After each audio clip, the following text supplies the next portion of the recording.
US President Donald Trump has in essence already flagged off the resumption of war against Iran on Sunday with the launch of the so-called humanitarian and defensive in nature Project Freedom. But where are the US naval ships? Or has Trump chickened out again?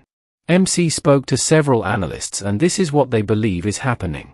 With virtually zero cards in hand, despite what the White House claims, Trump is facing the full wrath of the world for the pain and suffering he has inflicted with his impetuous and incompetent power play.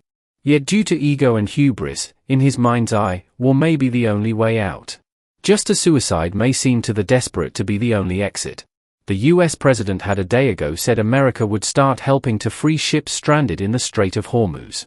Any attempts to intervene with the US operation would be met with force, he had threatened. The Trump announcement made on Truth Social was swiftly backed by the US Central Command, which said it would support the effort with 15,000 military personnel, more than 100 land and sea-based aircraft, along with warships and drones.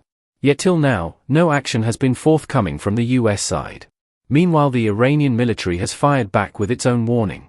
The security of the Hormuz waterway is in the hands of the armed forces of the Islamic Republic of Iran, and that any safe passage and navigation in any situation should be carried out in coordination with the armed forces. We warn that any foreign armed force, especially the aggressive US Army, will be attacked if they attempt to approach and enter the Strait of Hormuz, the Iranian military minced no words in its statement. Meanwhile, a tanker has been hit by unknown projectiles off the coast of the UAE's Fujairah. Many analysts believe it was an early show of power from Iran in response to the latest Trump shenanigan, which they castigate as a coward's way to declare war.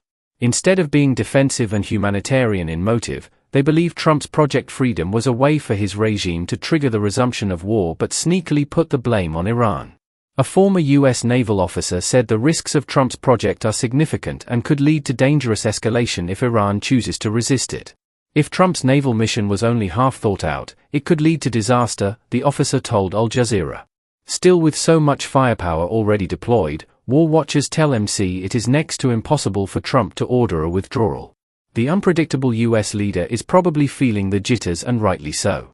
Another blunderous decision, and Trump will go down in history as the man who dragged the entire globe into World War III. Yet sooner or later, the call will come when it's no longer possible for his arrogance and conceit to be held back by any remaining vestiges of conscience or restraint.